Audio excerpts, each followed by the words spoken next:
Good evening. Welcome to Economics 20B. All right, so we are trying to focus on the assignment as well so that we have somewhere to start, which is due on the 21st of April.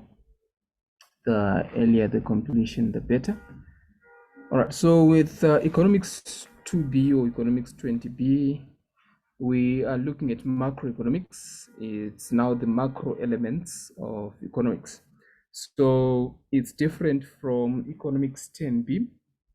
This one delves a little bit much deeper from the surface level that we're dealing with in Economics 10B. Now we are getting into the deeper elements of the subject of economics in terms of macroeconomics.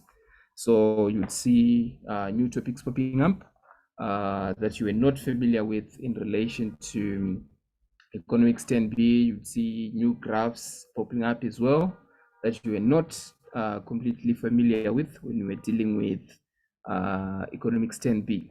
So this particular module requires a little bit of extra attention because of the elements that we're going to be dealing with, which are quite different from what we're dealing with in the previous semester. All right, so in terms of the assignment had 8 questions, which had a total of 100 marks, where we are required to be completing it in its fullest. All right, so I'm looking for a starting point here where we can focus on one element of the assignment, then try to give an introduction of what you're going to be dealing with when it comes to next week. So I usually avoid the multiple choice questions and the true or false questions because you may not understand anything because it deals with different questions or different sections at the same time. So let me start with question number 4. Let's try to just have a little bit of focus on question number 4. I'm also not willing to start on some of the topics here that might dazzle you a little bit in terms of understanding your IS and LM models. For those that might not be familiar with them, it might come as a confusing element. All right, so let's look at question number 4. I think we're going to look at question number 4 and maybe question number 6 and try to see some of the elements that you're familiar with. So question number 4 is stating that in the recent coronavirus pandemic, an expansionary economic policy was adopted to assist the South African economy, discuss the further purpose and objectives of the expansionary monetary policy in the economy, further indicate which instruments are generally used to achieve the purpose of expansionary policy and how they are adjusted. All right, so the first element that you need to get is your general understanding of what a monetary policy is. So we looked at a monetary policy in the previous semester when we were doing Economics 10B, but we did not delve much deep into it. We just looked at it at a surface level. So this is the starting point that is required for this particular question. So it requires us, first of all, to discuss the purpose and objectives of the expansionary monetary policy in the economy. Then we're supposed to indicate the instruments that are used to achieve that particular objective. So the main objective of a monetary policy are the ones that are outlined in relation to the central bank's involvement in relation to the monetary policy itself.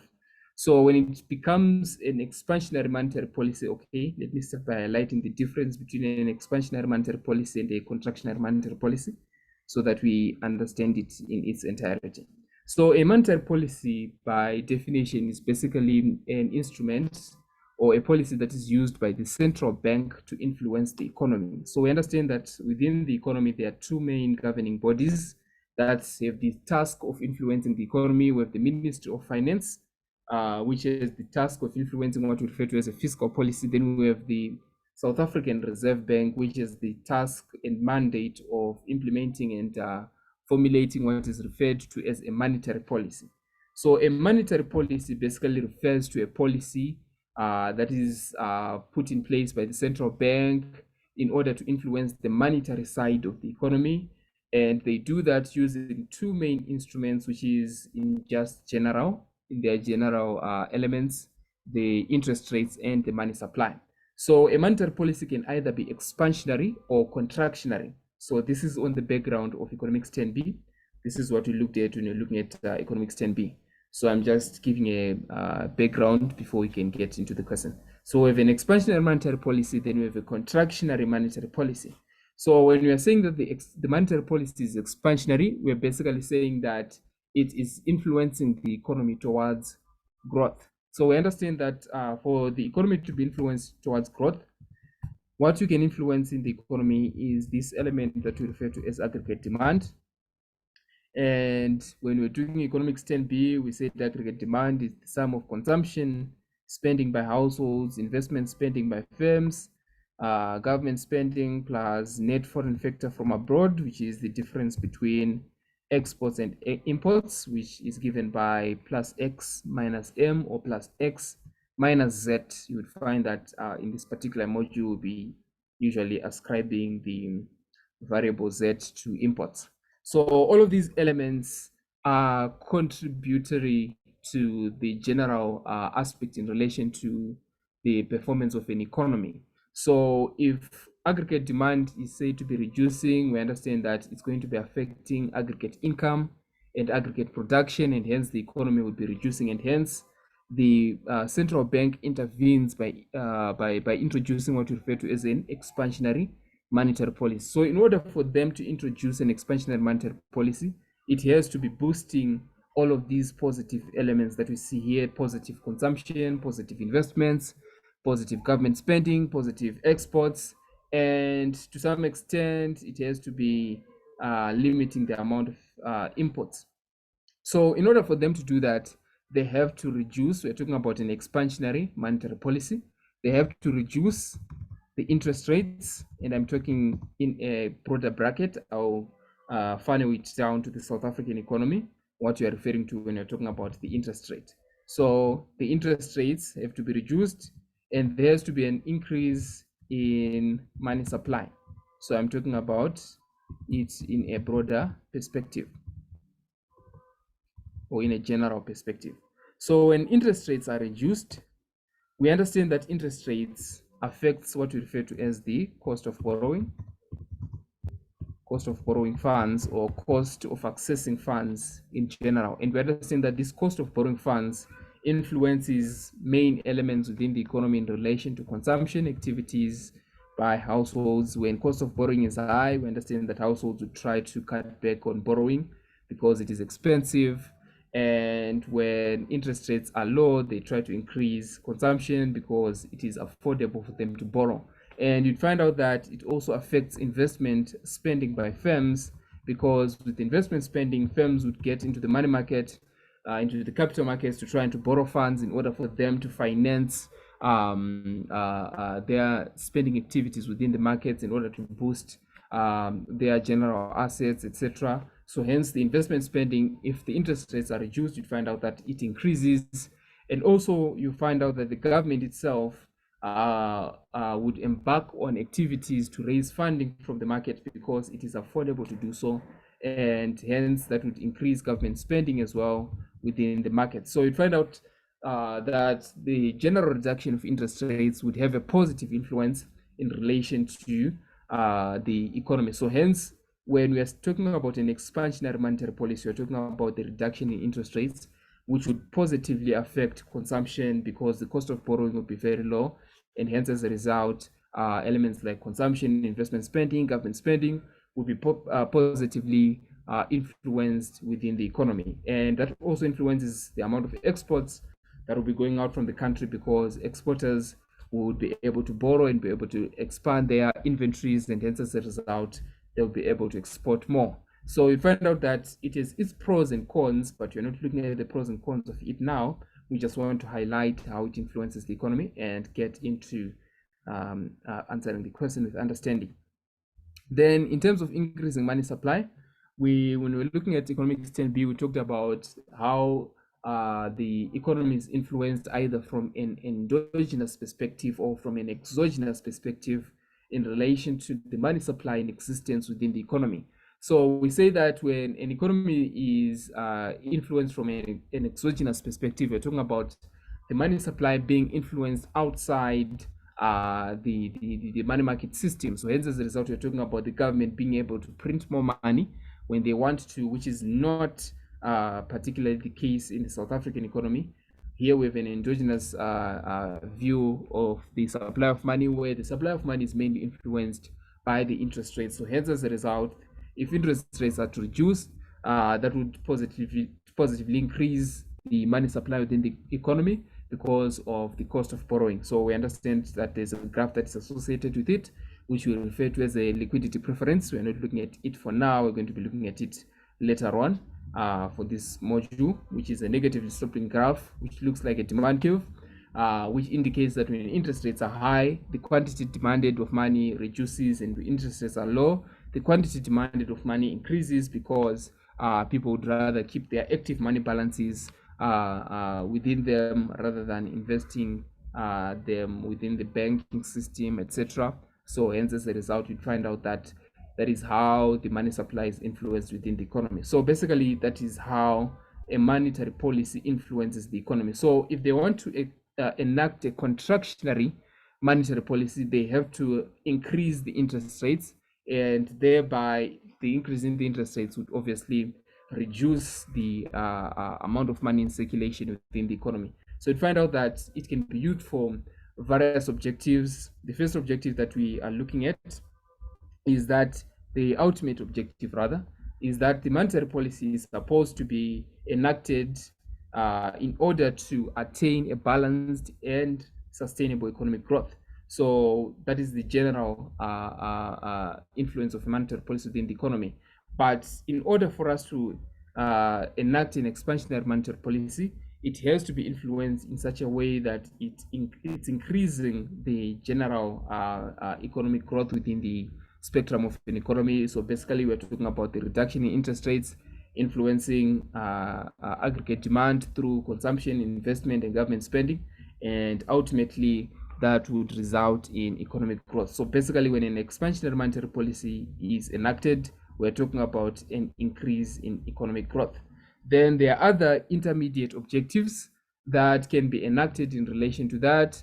It can be enacted in order to influence prices within the economy. We understand that prices affects certain elements within the economy in relation to how much firms are going to be producing. So hence, as a result, you'd find out that firms only produce in relation to the pricing system within the economy. So hence, in order to stimulate the economy, you'd find out that they can enact an expansionary monetary policy which drives prices a little bit within an acceptable range, and hence, as a result, that will be driving the economy towards what is required. So you find out that that is where they create what is referred to as inflation targets.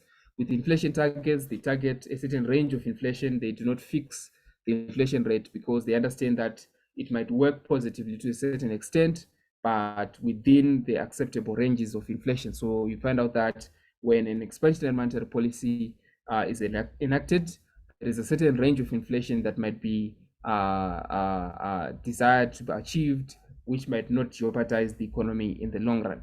So we find out that the intermediate objectives, we find out that they might have objectives of achieving certain inflationary targets in between. Then we have other operational variables, that is short-term interest rates, which are governed by what is referred to as the repo rate. So the repo rate is the main instrument. So now we are now getting into the instruments that are used to enact an expansionary monetary policy. So in South Africa, we have the prime lending rate, which is referred to as the repo rate. So you find out that most economies or most central banks within various economies have what is referred to as a prime lending rate. So you find out that in South Africa, that prime lending rate is the rate at which the central bank lends out or borrows to commercial banks or to retail banks funds in order for them to credit create within the economy. So we looked at credit creation when you're looking at economics 10B, which is I believe a background of the information that you're supposed to be having.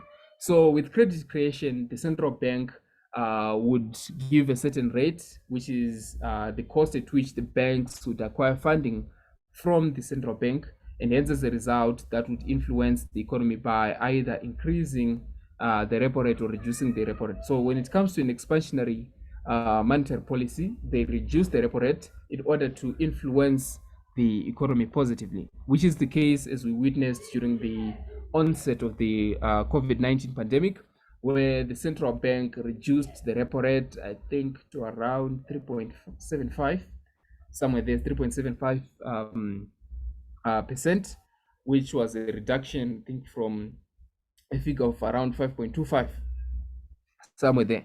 So you'd find out that that reduction would enable banks to borrow funds from the central bank and would be able to lend out those funds with their markups at a fairly cheaper rate as compared to maybe what was previously in existence in relation to the repo rate within the market. So you'd find out that would be influential in relation to boosting the economy. So hence, as a result, you'd find out that during the COVID-19, firms had access to funding at a much cheaper rate. People were able to borrow at a much cheaper rate as compared to what is there currently on the post-COVID era, where we are now witnessing the repo rate continuously being increased, as was recently announced and has been the case throughout last year. So you'd find out that the repo rate is very, very important because it influences the rate at which the central banks would be lending out credit, and it also influences the ultimate aggregate demand within the economy as a result of that. Then there are other policies again that are used in relation to influencing the economy. We have what is referred to as open market operations or open market policies. So with open market policies, this involves the buying and selling of financial instruments by the Treasury, the central bank, in conjunction with themselves. So you find out that they enter into the money market systems, into the capital market systems, either to raise funding or to suck out excess liquidity in order to achieve certain objectives within the market. So hence, as a result, you'd find out that whenever the government would want to suck out excess liquidity within the market, they would issue out what is referred to as treasury bills, which are short-term financial instruments, and sometimes government bonds, which are a little bit in a longer-term perspective, in order to reduce or to suck out the excess liquidity within the market. So you'd find out that these treasury bills or these government bonds, they are regarded as lucrative investment havens by firms because the government is said to be risk-free in relation to them defaulting, because it is the government themselves, which we understand that in reality it might not be the case with other governments, but in the South African aspect it might still be reasonably true, but not in the near future, as we are looking towards some of these elements where the government will be having excess debt, etc. So you'd find out that the government, if it wants to enact an expansionary policy, it would buy the treasury bills that are already in circulation and the government bonds that are already in circulation. And when it buys these treasury or redeems these treasury bills and government bonds that are already in circulation, it is issuing out credit back into the market or into the financial system, and as a result, that would boost investment activities by firms, etc., etc., etc. So that would be in an expansionary perspective. So that's how the open market operations also influences the economy. And there are other instruments that can be used in conjunction to that, where the government can introduce what is referred to as deposit control systems. Deposit control. So basically, this is the central bank. I'm constantly interchanging the government and the central bank. We understand that the central bank, though it is supposed to act independently, but sometimes it is under the government. So it might end up being influenced. So in relation to deposit controls, we find out that the government can enact deposit controls, but we've never witnessed deposit control system in South Africa, in as much as I know, whereby they try to either limit the amount of deposits that can be withdrawn from the banking system, or the amount of deposits in general that can be deposited within the banking system. So basically, they will be trying to influence again the economy one way or the other by ensuring that the market continuously has money supply in circulation. So you'd find out that if it is expansionary, they would want to encourage people to withdraw and to use the funds, in some instances, either to deposit so that the banks can be able to lend out the credit within the markets or within the financial system, and hence, as a result, influencing the economy.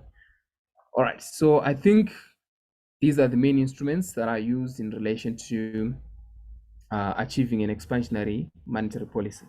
So basically, this is what I can say, the skeletal format of answering question 4.1. Then moving to question 4.2 is stating that briefly discuss the main causes of imbalances in the balance of payments of a country. So again, you are now presented with information in regards to the balance of payments. So you need to be knowing what the balance of payments is for you to be able to answer question 4.2, which I believe with your knowledge in economics 10B, you are able to answer these without any struggles. All right, so with the balance of payments, we understand that this is a record of transactions, of inflows and outflows, exports and imports from and out of the country in relation to a particular economy. So within the South African economy, you find out that the balance of payments is made up of what is referred to as a current account balance plus a capital or a financial account balance. So a current account balance measures the visible and invisible trade.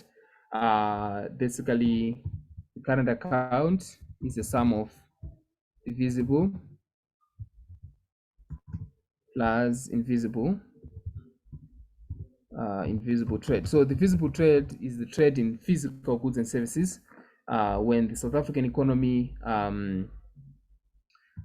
exports physical wine, exports physical cars, exports physical artifacts to other countries, that is the visible balance, because this is a tangible product. This is a visible product that we are exporting to other countries. So hence, as a result, when we are exporting more than what we are importing into the country, the visible balance would be favorable. So if the visible balance is favorable, it means that in terms of physical products, tangible products, the South African economy is exporting more of the visible balance, either agricultural produce or whatever it might be, to other countries than it is importing.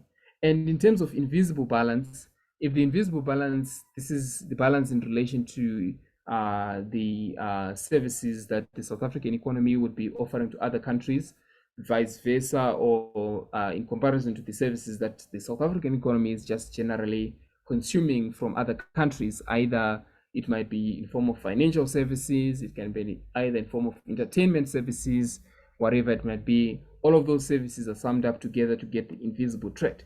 So the sum of the visible and the invisible trade will give us what is referred to as the current account balance. So if a favorable current account balance, it means that the economy is generally exporting more of both visible and invisible trade than what it is importing. So if you're importing from other countries, either physical products or services, it means the economy is being hemorrhaged of both funds as well as productive capacity in the long run, which also entails that employment is likely going to shrink because the local economy would be suffocated by the competition from the external economy. So hence, as a result, you'd find out that that creates a balance of payment imbalance. So if it can be a positive imbalance or a negative imbalance. So a positive imbalance is what we refer to as a balance of payments surplus. And a negative imbalance is what is referred to as a deficit in the balance of payments, which is a balance of payments deficit. So a surplus, this is where generally imports, whether physical imports or services, are greater. Imports are lesser, not greater, lesser than exports. So basically saying that we're exporting more than what we are importing. And when it is a deficit, we're basically saying that the imports are more than the exports. So hence, as a result, it means the economy is facing an imbalance. So the main causes of imbalances can emanate from a host of factors, which can be either from an exchange rate perspective, it can be either from a policy perspective, it can be either from the exports and imports factor themselves, that the local economy is generally producing less than what it is importing from other countries. So hence, as a result, you'd find out that that would be affecting the balance of payments. So I'll just mention the first one, which is exchange rate.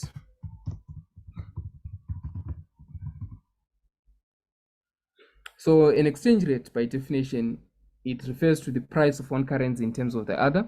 For instance, the South African rand to the United States dollar.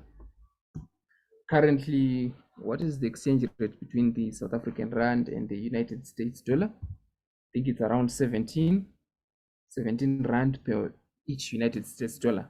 So you'd find out that there are scenarios where we are having the exchange rate appreciation of the exchange rate. So the appreciation of the exchange rate is an effect of resulting in a deficit, in a balance of payments deficit. I'll explain how. All right. So when the exchange rate is appreciated, it means that our local currency would have gained strength vis-a-vis the currencies of other countries. So when the local currency has gained strength vis-a-vis the currencies of other countries, there is a likelihood that it becomes cheaper to consume or to consume goods and services that are coming from other countries. For instance, if you look at the exchange rates between, okay, I'll talk about the US and China trade warfare that made headlines towards 2020, where the US was suffering from a major setback in relation to its current account balance with China, because the Chinese currency is a little bit of a lesser strength, is a little bit depreciated as compared to the United States dollar. So you'd find out that it was cheaper for United States manufacturers to import products that maybe are either partially manufactured from China or are fully manufactured from China, rather than for them to manufacture products within the US economy. So hence, as a result, you'd find out that the United States was suffering a balance of payments, a current account deficit in comparison to China because of such a scenario. So in such a scenario, the appreciation of the currency would result in it becoming cheaper to import rather than to consume from the local currency because of the metrics behind it. I would not get into the explanation of the metrics behind it. It will take us a lot of time. So just in general, that would result in a BOP deficit. And sometimes we might have a depreciation of the currency because it's talking about an imbalance. It's not talking about a positive imbalance or a negative imbalance. So we are looking at it from both ends. So if it is a positive imbalance whereby we're having a balance of payment surplus, you'd find out that this might be as a result of the depreciation of the currency or depreciation of the exchange rate. So a depreciation of the exchange rate occurs usually when the currency loses much strength in relation to its major trading partners. So you'd find out that if your major trading partners have now a stronger currency than yours, you'd find out that they might find it cheaper to buy from your local economy than for them to produce if they are mostly dependent on some of the goods that are coming from your country. That is where it becomes profitable. But if they're not dependent with the goods that are coming from the country, maybe you are the country that is dependent, it might not really work that way, because at the end of the day, you'd find out that maybe you would want to import raw materials from that particular country, and because of the depreciation, it might end up becoming a little bit of expensive. But in general, if the major trading partner is basically relying on either some of the minerals that are coming from a country, or maybe the tourism that is from your country, you're a major tourist destination in relation to it, you'd find out that that would boost your local economy as a result of that, because they would be finding it cheaper to either buy from the local currency or to spend within your local economy. It hence, as a result, improving your competitiveness within the local international markets, and hence, as a result, boosting the balance of payments. So basically, that is the first reason that might result in a imbalance in the balance of payments. So we understand again that we talked about the visible and the invisible balance, whereby we're talking about the exports and imports. You'd find out that in terms of exports, exports are mainly driven by the local production itself. And if the local production is not producing very well, you're likely going to be having, so we're now talking about the export function, you are likely going to have an imbalance again in relation to the balance of payments. So it becomes negative if you're not producing, and it becomes positive if your economy is producing what is required within the market. So if exports are to increase, you're likely going to have a balance of payment surplus. But if exports are to dwindle, either from the impact of international competition emanating from the local economy importing more from other countries, and rather choosing to consume goods that are coming from China, and etc., rather than the goods that are coming from the local market, you'd find out that would negatively impact the local economy. This applies mainly if you look at the chicken production market in South Africa. So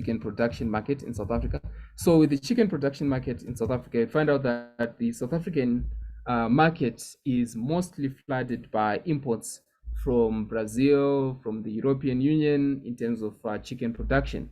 So that's why you find out that whenever we have an exchange rate depreciation in the local economy, you'd see that chicken prices are the first, one of the first commodities that are likely going to be reflecting that in relation to the pricing itself, because we are mainly consuming chicken produce that is coming from other countries rather than the local produce that is coming from the local market. So you'd find out that as a result of the cheapness that is coming out from other countries, the local market would not be able to sustain the competition that is coming from other countries, and hence, as a result, that would create an imbalance in relation to the balance of payments if you try to look at the overall contribution of it with those major trading partners. So hence, as a result, that would create an imbalance within the market. So we know that these would have secondary effects,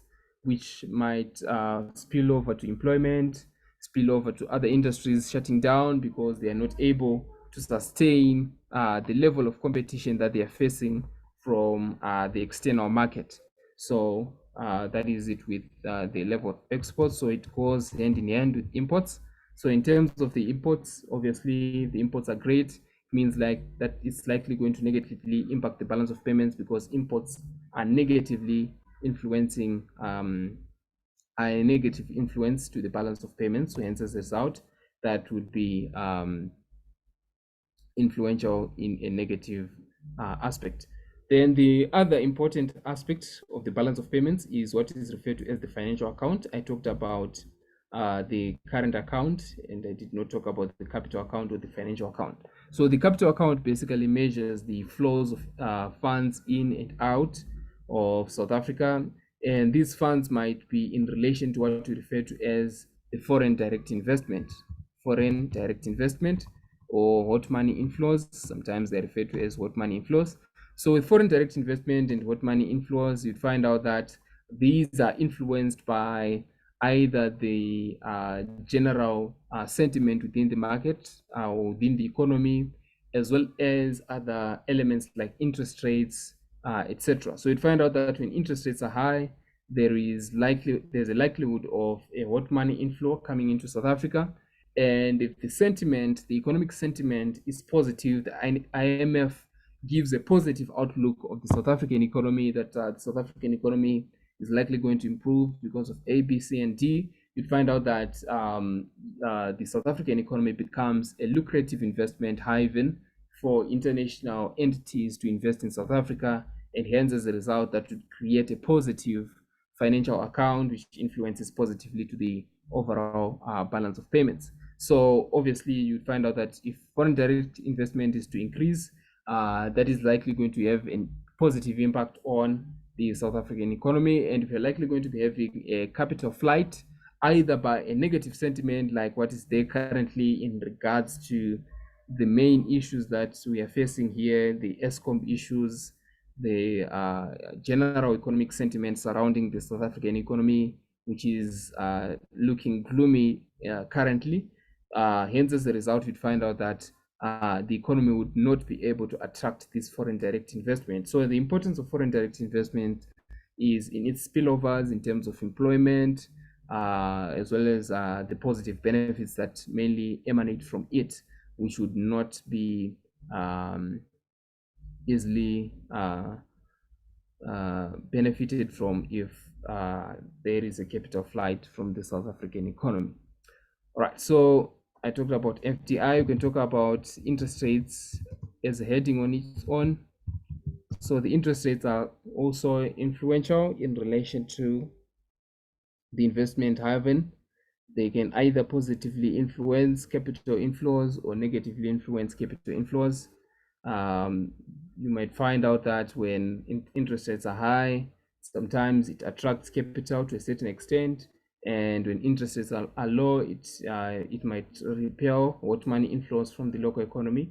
And you'd find out that with interest rates, again, it has a relationship with the exchange rates. So you'd find out that there's a direct relationship again with interest rates and exchange rates, where if interest rates are to increase, again, it's going to be influencing the exchange rate by making the exchange rate much more stronger in comparison to other countries, and vice versa if the interest rates are to reduce. So you'd find out that there is a correlation between some of these elements with other elements. So basically, these are some of the responses that you'd be expected to be producing on question 4.2.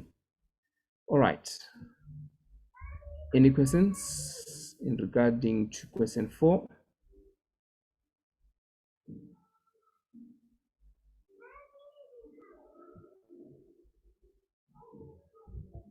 All right, so this was just a snippet. So when we get into the sessions, we'll be highlighting delving much more deeper into the assignment aspects. So you'd see that there are many elements that we need to be looking at in relation to this particular module, the ADAS model, the ISLM model, etc., which are areas that you were not familiar with in your economics 10B.